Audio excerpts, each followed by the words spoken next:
Bom dia, irmãos.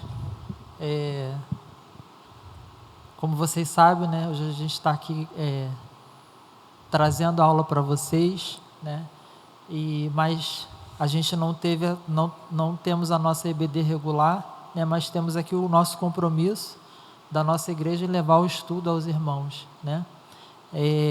Da mesma forma, também na semana que vem a gente também não vai ter a nossa EBD regular, né, mas a gente vai estar aqui também transmitindo, né, o estudo, o primeiro estudo do ano que vem, né. Hoje a gente está finalizando o quarto trimestre de 2022, né, com a lição 13, e também gostaria de desejar um Feliz Natal, né, para todos os nossos irmãos, todas as famílias, né, e que nesse Natal e nos vários natais que a gente possa passar junto, que vocês tenham sempre como base de vocês a comemoração de vocês, da gente, né, nós como cristão, Jesus Cristo, né, sem a fábula e a lenda do Papai Noel, para a gente isso não existe, né, Carlos? Quero agradecer aí a participação aqui, a colaboração do Gabriel, do Elcio, do Valdeir, do Leonardo, né, que a gente está aqui gravando a nossa EBD aqui na noite de sexta-feira, né, como eu falei para vocês, para levar esse compromisso do estudo da nossa igreja até vocês. E agradecer também o Carlos pela colaboração, né, de ter disponibilizado também o tempo dele para estar aqui com a gente. Carlos sempre colaborando com a gente aí na EBD.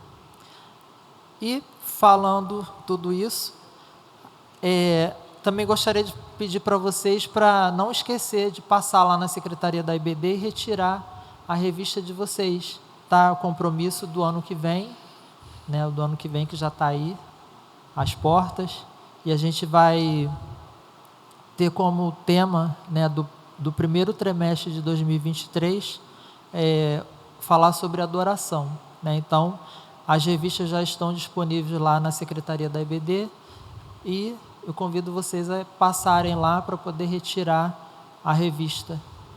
E a gente vai finalizar agora, para esse final de ano, esse quarto trimestre de 2023, a lição 13. Né? Durante esse trimestre a gente viu aí Paulo escrevendo uma série de cartas, né, para a igreja de Tessalônica, para Timóteo, Tito, e hoje a gente vai finalizar com Filemão. Então, você que está aí acompanhando a gente, abre a sua Bíblia aí, né, no livro de Filemão, e se você tem a nossa revista, é a lição 13, que tem como título Um Obreiro de Valor. Essa carta, né, Carlos, é uma carta muito peculiar, né, ela me parece uma carta muito sentimental, né, e ela é diferente da carta de Timóteo, que Paulo escreveu para Timóteo e a igreja de Tessalônica, né? A gente pôde ver um cunho mais pastoral, onde Paulo está disciplinando os irmãos e a igreja, e essa carta aqui ela tem uma temática um pouco diferente.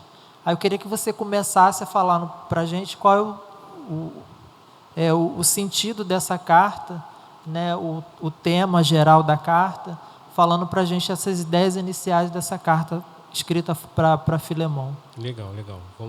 Vou tentar. Primeiro, eu estava até na dúvida se dava boa noite ou bom dia, mas você já falou bom dia, meus irmãos, e boa noite para o Mike. E como ele falou, a gente está gravando essa EVD aqui na sexta-feira à noite. Então, bom dia, meus irmãos. Que a graça do nosso Senhor Jesus Cristo esteja com vocês. É sempre um prazer estar aqui, junto com os irmãos, para que a gente possa estar meditando um pouco na palavra de Deus. Não estou calmo, estou nervoso, então os irmãos já vão perceber, mas vamos tentar aqui, vamos conversar, né, Mike? É sempre importante, pelo menos eu sempre faço esse exercício, e a gente aprende isso com os pastores, né, com nossos mestres, a gente tentar se situar aonde que as coisas acontecem dentro do texto bíblico, né? Quando o texto bíblico é redigido, o que está acontecendo com o autor, onde ele está, quais são qual é o ambiente em que ele está vivendo. Então, essa carta ela tem como pano de fundo ali a primeira prisão de Paulo, onde ele está recluso em casa, né, uma prisão domiciliar. Ali ele escreve as cartas que nós já estudamos, e também a carta para Filemão. Ali, nesse contexto de prisão domiciliar, ele tem o privilégio de receber pessoas. As pessoas podem visitá-lo, pode conhecê-lo, pode ir lá conversar com ele, ele tem liberdade para escrever e tudo mais. É nesse ambiente que ele conhece Onésimo. E prega o evangelho para Onésimo, e Onésimo se converte. E agora, ele conhecendo a vida de Onésimo, quem ele é e de quem ele é, porque aqui a gente está falando sobre a escravidão, e nesse sentido a escravidão faz com que uma pessoa seja posse de outra, né? E não sei se o sentimento dele em saber que o proprietário dele é Filemão, isso dá uma aliviada ou não, né? Porque ele conhece Filemão, ele sabe quem é Filemão. Então com esse pano de fundo, com esse... Paulo que conhece Filemão, né? Paulo, isso, eu falei... Não, é só para ratificar. Ok. Paulo conhecia Filemão, então talvez, não sei se isso para ele seria mais fácil de lidar, né? Mas é nesse contexto, nesse pano de fundo, com esse sentimento, que a carta é escrita. Uma outra coisa que você fala que a carta é peculiar, o que a gente percebe aqui é Paulo dizendo que escreve ela de próprio punho. Então ele está colocando nessa carta assim o coração dele, e apela para Filemão aquilo que ele recebeu de Paulo, o evangelho. O que o evangelho significa? O que é a comunhão dos irmãos nessa perspectiva do evangelho, a importância disso. Então, ele faz questão de escrever a carta, por mais que ele tenha Timóteo ali do lado dele, e a carta começa assim, né? Paulo, prisioneiro de Cristo, e o irmão Timóteo, a ti, Filemão. Então, Timóteo está ali do lado dele, mas ele faz questão de escrever.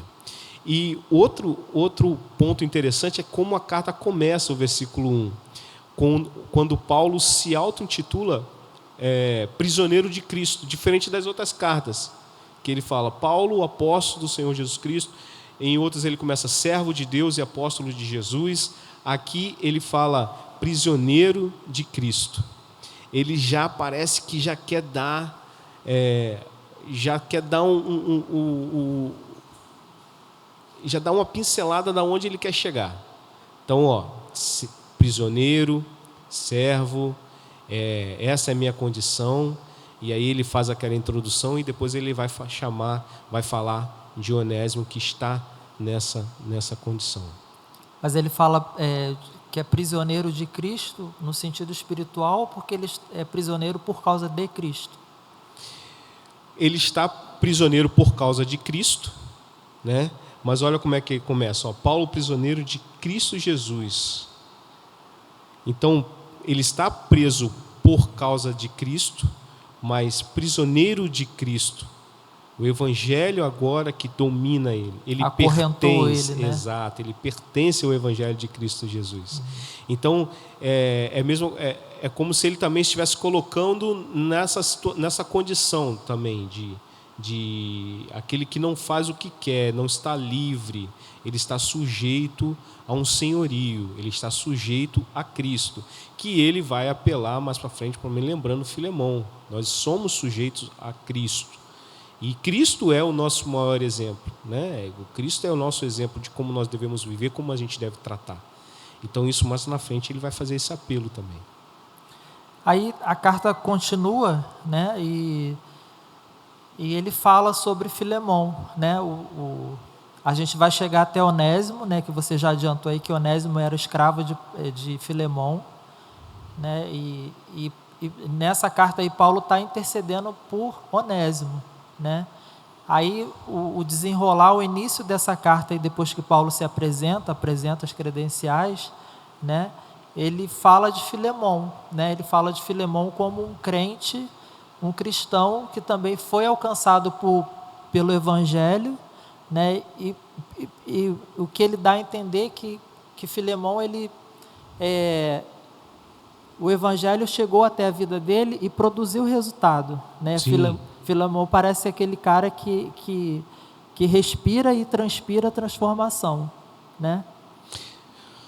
O que a gente vê da história, alguns comentaristas vão dizer, Paulo aqui fala assim, ó, escrevo a ti, a irmã, a Filemão, aí o versículo 2 vai falar assim, ó, a irmã Áfia e Arquipo, nosso companheiro de batalhas. Alguns comentaristas vão dizer que talvez Áfia seja a esposa de Filemão e Arquipo o seu filho.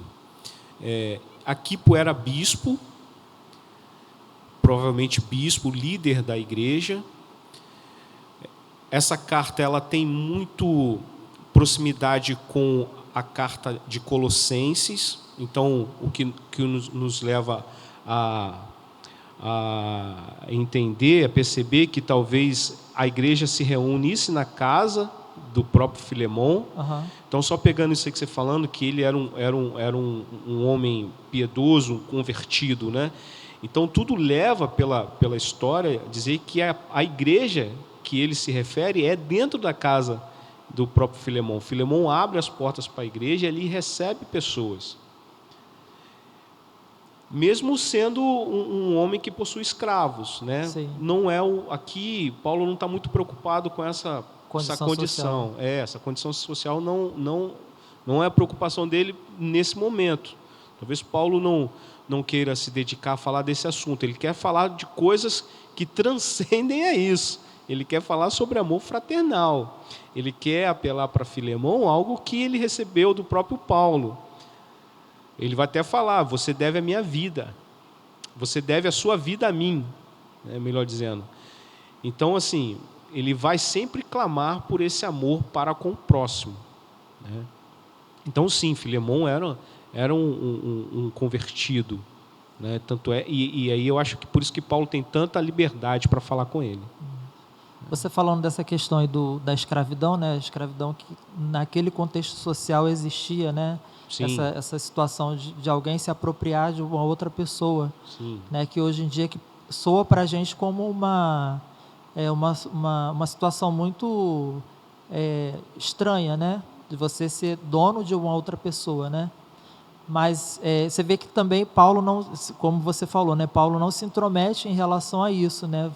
Tipo, criticando porque ele era o senhor de uma outra pessoa, né? Ele era dono de outra pessoa, né? Mas era uma situação social que existia na época e Paulo respeitou isso, como a Bíblia toda em si respeita, né?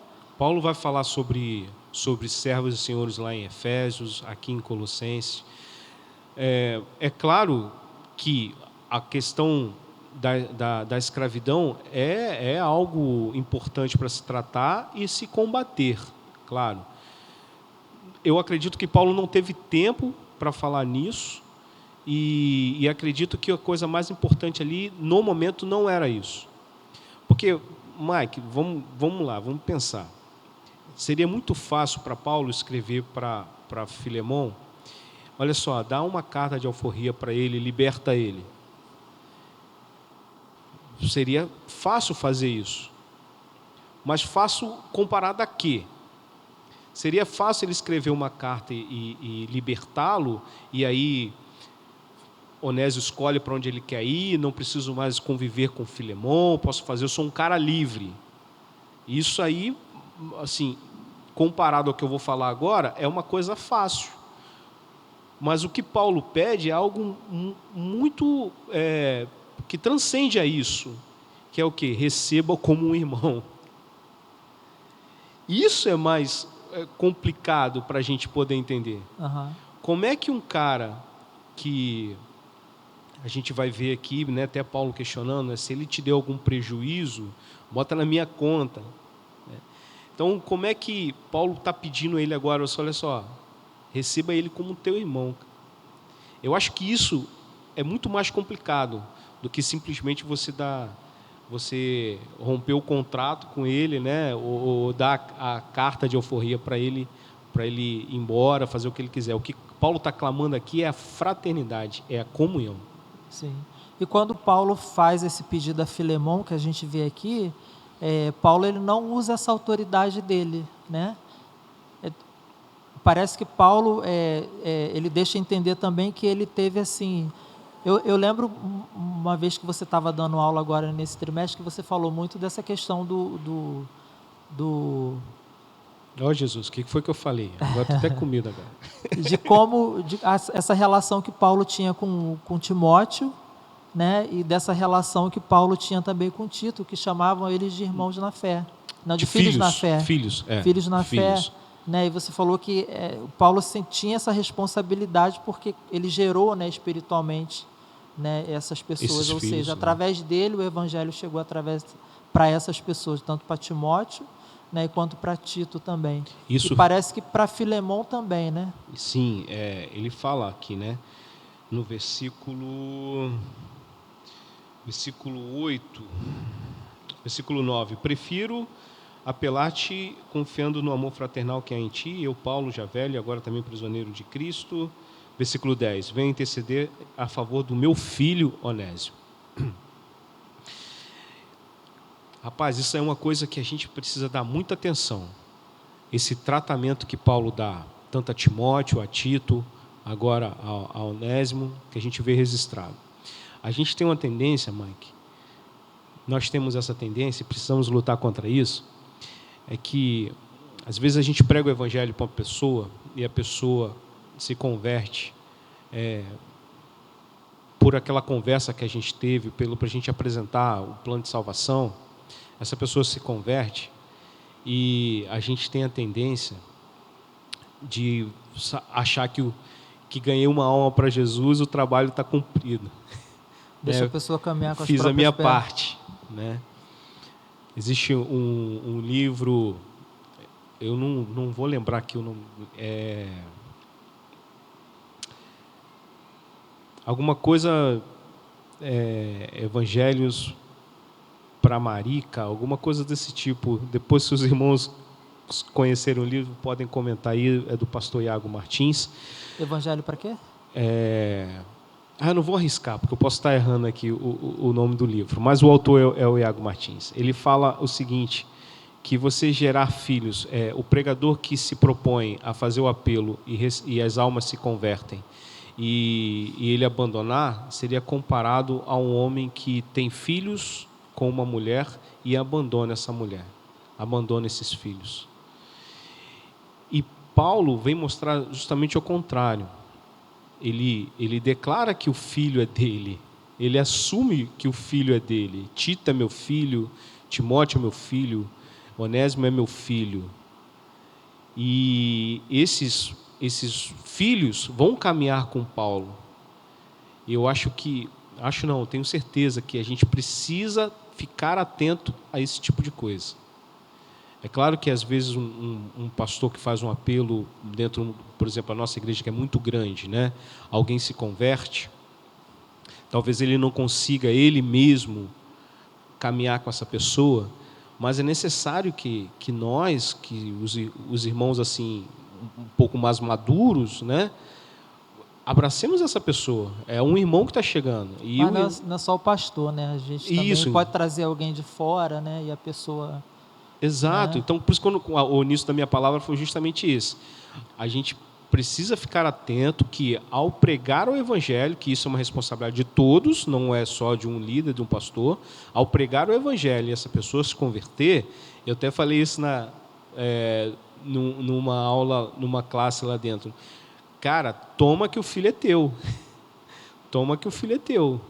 Caminhe com ele, continue conversando, porque é muito complicado a pessoa se converter e não ter esse amor fraternal, alguém que o abrace como filho. Acho que para Onésimo era difícil, né? Porque ele tinha uma situação difícil. Então, para ele, como ele era um novo convertido, né? Parece que é um novo convertido aqui na Sim, história. Ele ouve de Paulo, né? Ele se converte. Sim. Aqui, né? Para ele era muito mais fácil, né, nesse início, pegar e chutar o balde, né? Falar assim, vou ficar sofrendo, né, por causa de uma situação, ainda vou abraçar esse evangelho. Então, eu acho que tinha também essa preocupação de Paulo em relação a isso, né? Então, acho que por isso que também ele apela para Filemon. E aí, voltando assim no apelo que ele faz a Filemon, ele faz um apelo bem afetuoso, né? Ele não impõe a Filemon, né, para que aceite e perdoe Onésimo, né? Mas ele faz um apelo bem afetuoso para que, com o objetivo de Filemon fazer isso espontaneamente, né? Aceitar o fugitivo espontaneamente e perdoar o escravo que foi embora, né? Ele faz esse apelo afetuoso, mas ao mesmo tempo ele vai trazendo à memória a memória de Filemon. Quem é Paulo para Filemon, né? No versículo 14 ele vai falar assim: todavia não quis fazer nada sem o teu consentimento, para que qualquer favor que venhas a fazer seja fruto da tua responsabilidade e não por constrangimento. Então, assim, ele não quer submeter Filemon a um constrangimento, mas ele apela para que Filemon lembre de quem ele recebeu, a Jesus Cristo como a vida, né? O Evangelho como a vida, né? Você me deve a sua vida a mim. Mas ele vai preparando o coração de Filemon desde o início, né? Ele vai falando assim, no versículo 4, quando ele começa a falar que dá graças pela vida de Filemon, né? Constantemente dou graças a meu Deus, recordo-me de ti em minhas orações. Ele falou assim: olha, eu oro por você, Filemon, eu ouço testemunhos a seu respeito, sei que é um homem de fé, oro a Deus porque eu conheço, sei que você tem compartilhado a fé com muitos. Então, parece que ele vai enchendo a bola de Filemon, né? Cara, você é um crente, eu sei que você é um crente. Ele vai primeiro enchendo a bola. Como eu te perguntei lá no início, você acha que ele estava botando Filemon à prova? Pode ser que sim, pode ser que sim. Eu não tinha pensado nisso, mas por conta dessa introdução, pode ser que sim. Vamos lá, agora vamos botar isso aí à prova, né? Seria nesse pensamento, né? Eu sei de tudo aí, o seu testemunho tem chegado até mim. E lembrando que Paulo está lá em Roma, né? Eles estão em Colossos.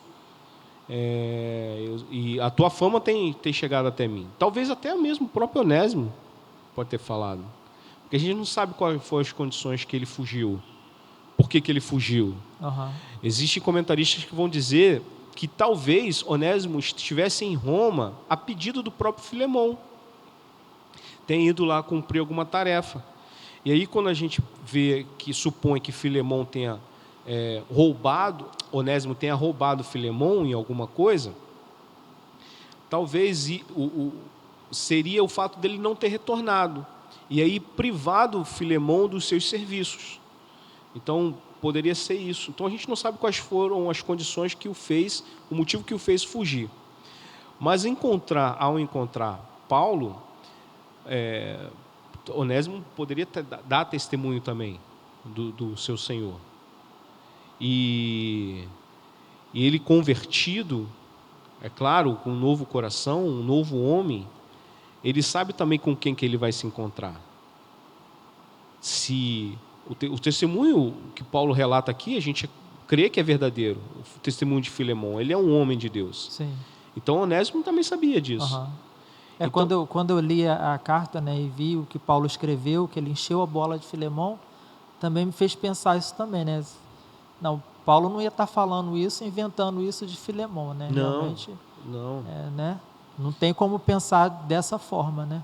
Então, o que Paulo está promovendo aqui, quando você me perguntou lá no início o teor da carta, cara, Paulo está promovendo aqui um encontro de dois irmãos. Não é mais um encontro de um senhor e de um escravo. Dá para lembrar alguma coisa entre Esaú e Jacó, ou eu estou falando alguma besteira? Esaú e Jacó? Ali há sim um encontro de dois irmãos, né? Mas o desenrolar da história depois a gente vê que vai ter uma desavença entre os dois, mas no Que primeiro ali tem com um perdão encontro, também, né? Sim, aquela reconciliação ali dos irmãos. Então, nesse sentido do perdão, sim, dá para fazer esse paralelo também. Uhum. Né? Então, assim, cara, isso é muito bacana. Qualquer ação que a gente possa ter, o fato dos irmãos se encontrarem, de haver um perdão, uma conciliação, isso vai superar qualquer outra coisa. Quando eu falei que escrever para pedir a soltura de Filemão seria uma coisa simples, fácil, de Onésimo, seria fácil, por causa disso. Porque o mais difícil é você aceitar o cara que antes você, no teu entendimento, era teu servo, agora não, agora o cara vai ser teu irmão. Irmão em Cristo. Teu irmão em Cristo. Uhum. Né? Então, ele magoou, judicialmente, legalmente, né? Legalmente, eu tenho a posse desse cara. Como é que eu vou tratar dele agora como meu irmão? Como? E engraçado da gente perceber que o Onésimo, né, o autor da lição, vai até falar sobre isso, e outros comentaristas também, o significado do nome, né, que é útil. E muitos comentaristas vão dizer que era um nome comum para outros escravos. Outros escravos também tinham esse nome, Onésimo, porque justamente vem isso, não, ele é útil. Se ele é útil é porque ele presta algum serviço. Se ele é útil, se ele presta algum serviço, ele está debaixo de alguma autoridade. Então, aí Paulo vai clamar, vai chamar a consciência de Filemão, ele é útil. Ele é útil para ti, e aí ele fala assim, ele é útil para mim também. Bem quisera prendê-lo para mim, mas eu não quero fazer isso sem o seu consentimento. Então, não há uma ruptura do que é legal. Filemão continua sendo senhor de Onésimo. Onésimo continua legalmente escravo de Filemão. Mas há um clamor para que isso transcenda. Cara, como é que eu lido com isso agora? Como é que eu lido com o meu escravo legalmente, mas ele é meu irmão? Como que eu lido, agora trazendo o texto para os nossos dias, como é que eu lido isso? Por exemplo, eu sendo um empresário com os meus funcionários, Sim. Olhando para ele como meus irmãos. Sim. É o exercício que a gente tem que fazer, cara. Uhum. É o exercício que a gente tem que fazer. Aí você tocou num ponto relevante em relação a essa questão, né? Essa relação entre patrão e empregado, né?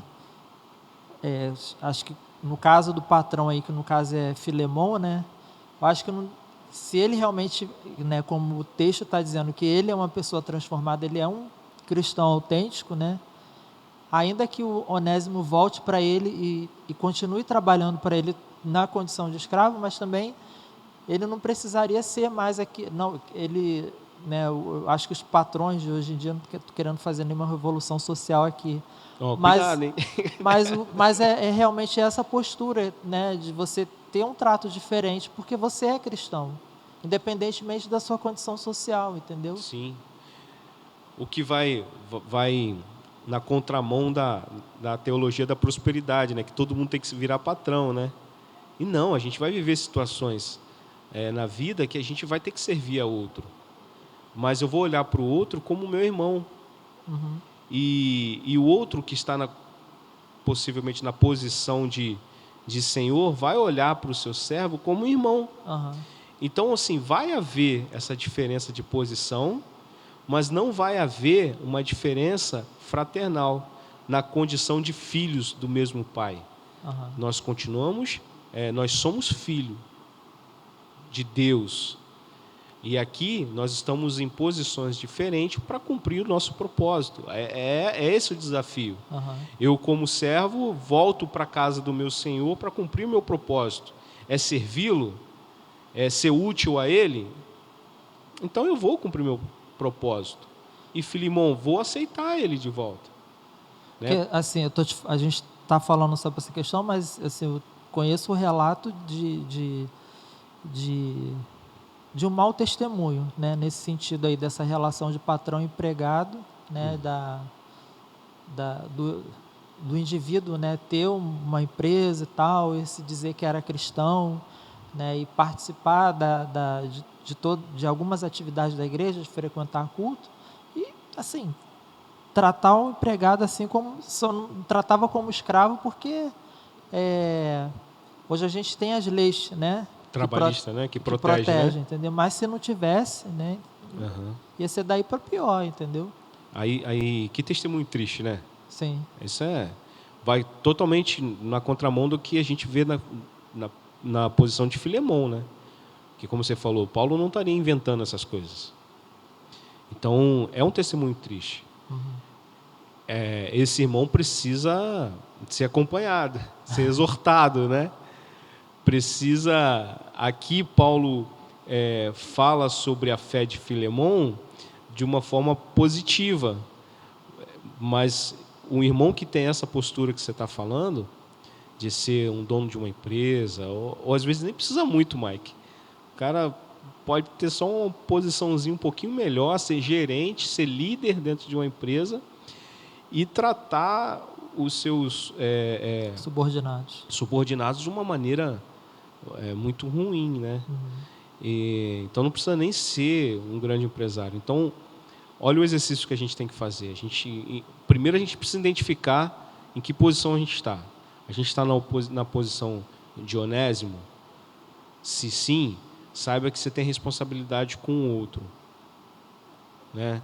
Você tem, se você furtou, vá lá e preste conta. Se você precisa estar ao lado, retorne para lá. Sirva ele bem, seja útil. Honre o nome que você tem, pô. Seja útil, não seja inútil. É essa posição? Então vamos identificar. Não, a minha posição é essa, de ser um líder, de ser um gerente. Então olhe para essa posição e tenha como direção Onésimo. Qual o testemunho que vão dar de você? Né? Porque a gente fala da rádio peão, né? As coisas que acontecem no corredor. O que se fala de você lá nesses lugares?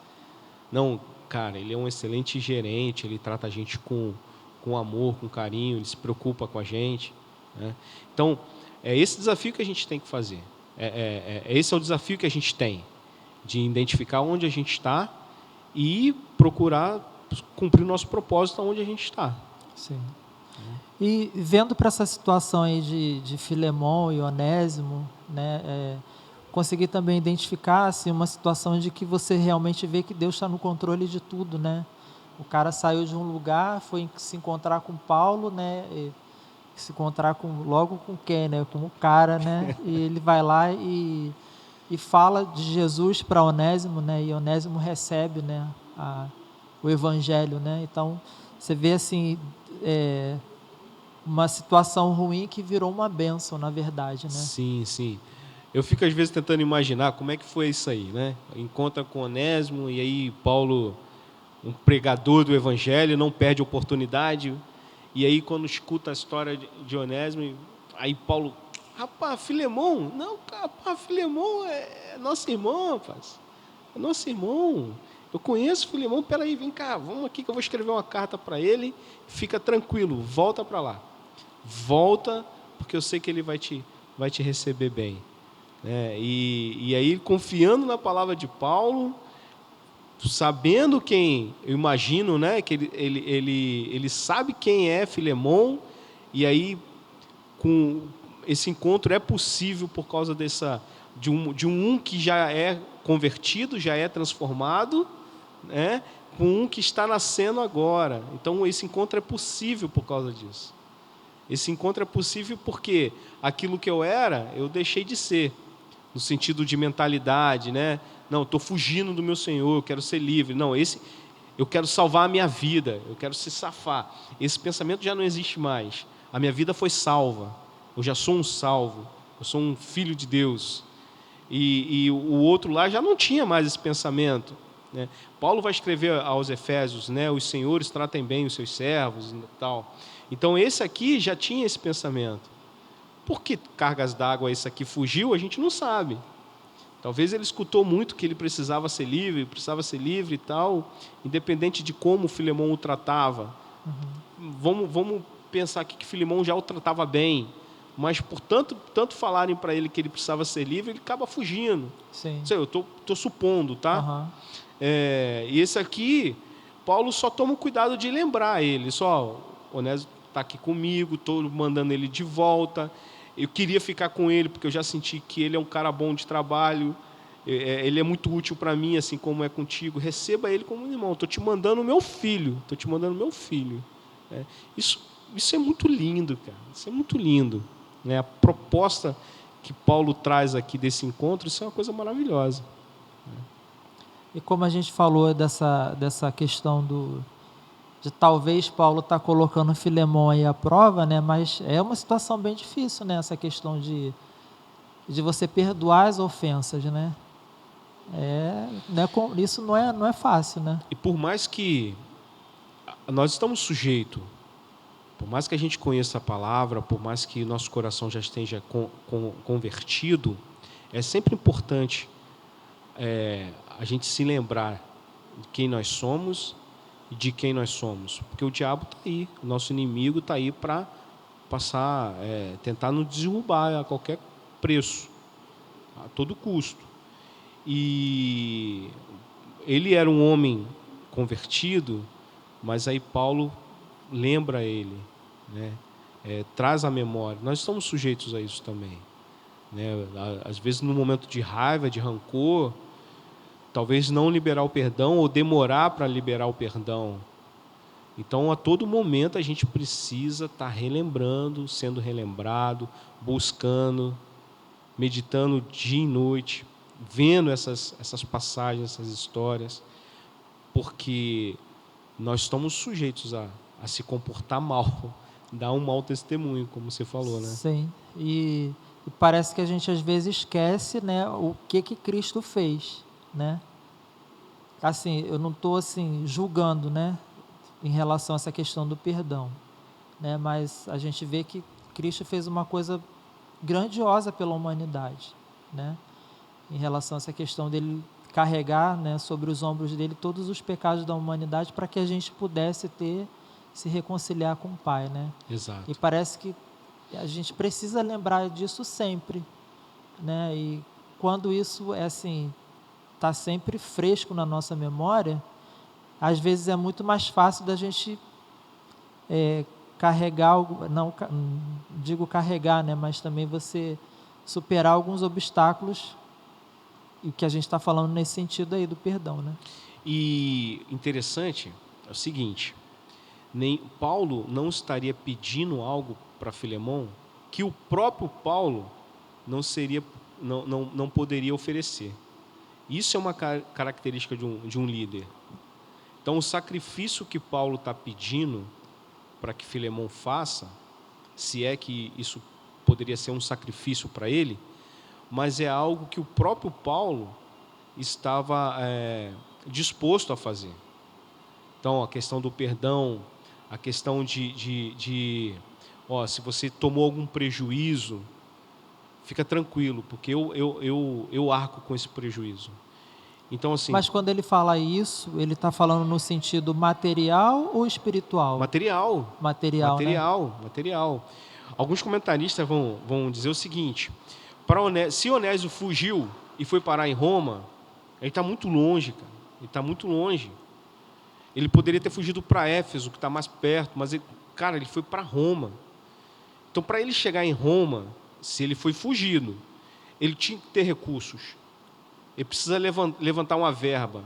E como escravo ele não tinha. Uhum. Então ele deve ter pego alguma coisa de Filemão. Sim. Ele deve ter roubado isso dele, esses recursos. E ficar em Roma... Ou foi para lá com os recursos que o próprio Filemão deu, ele não voltou, né? Exato. Ou foi lá prestar um serviço com os recursos e acabou a atividade, ele deveria ter voltado. Porque aqui ele presta serviço para Filemão. Ele poderia estar, em outros autores vai falar, que o roubo que ele cometeu foi privar Filemão dos seus serviços. Ficou uma vaga lá, ficou um buraco lá na administração, nas atividades de Filemão, ficou um buraco, porque ele não voltou. Uhum. E para os gregos, era possível, em alguns casos, de que um escravo fugisse e fosse para uma casa de uma outra família. Essa família poderia pegar esse escravo, ficar com ele, mas teria que mandar o valor do escravo para o proprietário. Cara, estava resolvido. Resolvido. Paulo podia fazer isso daí. Paulo podia fazer. Outra coisa que poderia ser muito fácil. Mandar o dinheiro. Mandar o dinheiro. Ó, ele vale tanto. Timóteo, toma aqui, leva lá para Filemão lá, porque o cara é bom de trabalho, ele se converteu, ele vai ser muito útil aqui para mim. Poderia fazer, estava resolvido. Mas também ele estava preocupado com o Filemão, né? A preocupação é comunhão. A preocupação é o exercitar do perdão, o pôr à prova que tu falou, né? Que você propôs aí esse pensamento. A preocupação é essa, promover o encontro, independente do que um fez com o outro. Independente do que um fez com o outro, independente da posição um e do outro. É isso que eu entendo que a carta está clamando. Sim. Entendeu? Independente da sua posição, independente do que ele te fez, o que importa é o encontro. Não há... a palavra de Deus fala, né? Que aquilo que Deus detesta é aquele que cria intriga entre os irmãos. Isso é algo que Deus detesta. Então, o contrário é algo que Deus ama. E é isso aí que a gente tem que estar preocupado. Por isso que eu falo assim, a questão da escravidão não é foco de Paulo. Não é importante isso. Vamos botar os dois na mesma condição de livres. Cara, não é esse o pensamento. Não é esse o pensamento. O pensamento é o encontro dos dois. Os dois vão se encontrar. Reconciliação, vão se né? Exato, exatamente. Bom, acho que agora já passou um pouco do tempo, né? Mas já, rapaz. Deixa eu ver aqui se eu pelo menos já consegui abordar aqui tudo que me propus a preparar. Não sei se você quer fazer mais algum tipo de comentário. Rapaz, eu falei demais. Não foi isso? Tá ótimo. Não, irmãos, eu tenho certeza, né, que a proposta da carta, como a gente acabou de falar aqui, é essa. E aí só pontuar mais algo que foi dito, a gente precisa identificar em que posição nós estamos. Porque aqui a gente vê 3 personagens, né? Nós vemos Paulo fazendo a reconciliação entre os irmãos. A gente vê um irmão que não quer ver o outro irmão, por isso foge. E a gente vê um irmão que quer se acertar sente as contas com o outro. Que talvez se sinta prejudicado. Mas no final das contas, a gente vê a família, 3 irmãos, cara. São 3 irmãos. Às vezes, Mike, a gente vai estar nessa posição de não querer ver o outro irmão, não querer olhar para a cara do outro irmão, querer fugir dele. Sim. Às vezes a gente vai estar na posição do irmão que foi prejudicado.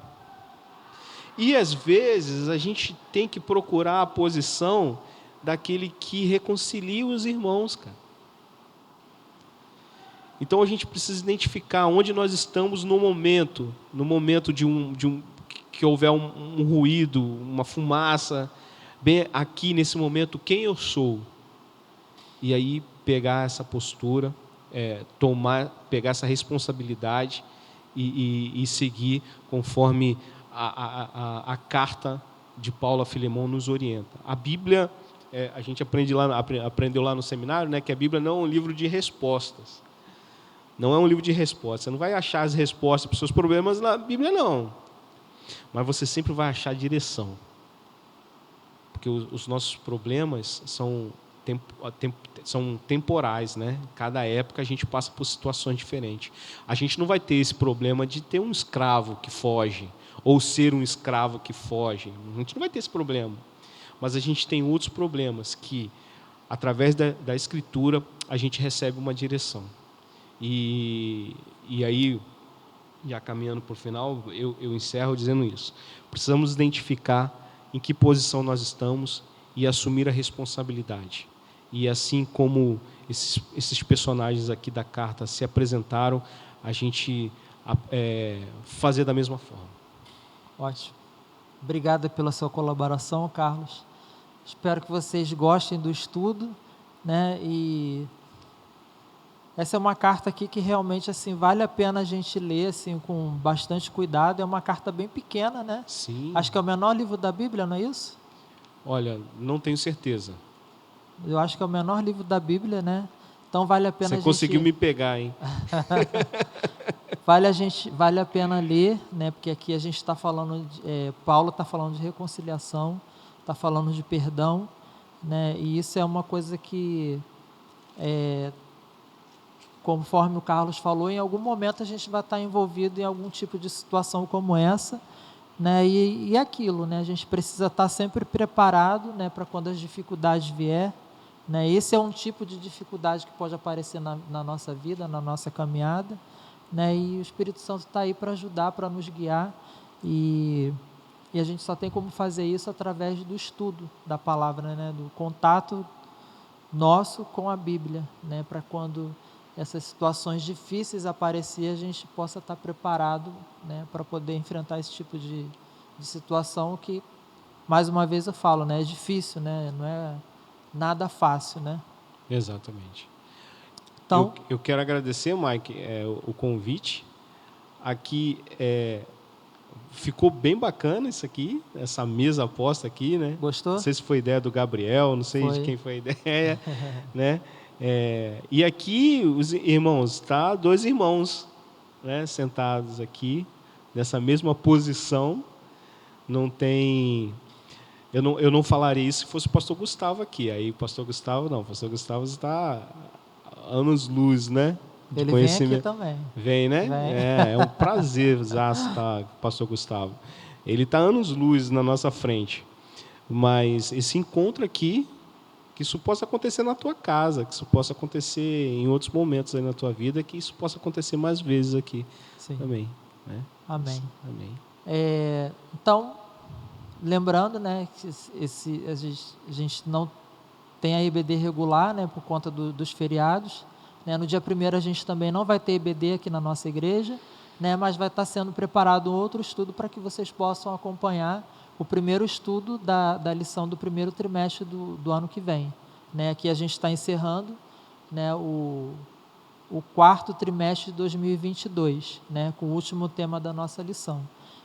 E ano que vem a gente vai estar em janeiro falando sobre adoração. Então, mais uma vez eu convido os irmãos para passarem lá na secretaria da IBD para estar lá retirando as suas revistas. Eu esqueci de orar no início, cara. Olha que falha. Você está ficando um pouco crente, hein? Tô. Vamos orar nesse momento para a gente encerrar? Vamos orar. Bondoso Deus, muito obrigado, Senhor, por esse momento que o Senhor nos proporcionou de estar aqui, Senhor, falando da Tua palavra, Senhor. Amém, que a Tua palavra possa ser uma semente na vida, não só nas nossas vidas, mas na vida de todos os nossos irmãos, Senhor, e que essa palavra, através da internet, também possa germinar em outras vidas que precisam nesse momento, Senhor. Assim seja. Obrigado, Senhor, pela Tua graça, pela Tua misericórdia, que o Senhor continue nos ensinando, Senhor, todos os dias, Senhor, tudo aquilo que a gente precisa preencher na nossa vida, e que o Senhor esteja conosco e que nós possamos nos colocar à disposição, Senhor, para ter o Teu direcionamento, Pai, para poder transpor as nossas dificuldades, Pai. Amém. Obrigado por tudo, te peço, te agradeço no nome santo poderoso de Jesus. Amém. Amém, Senhor. Obrigado, irmãos. Semana que vem a gente está aí de novo.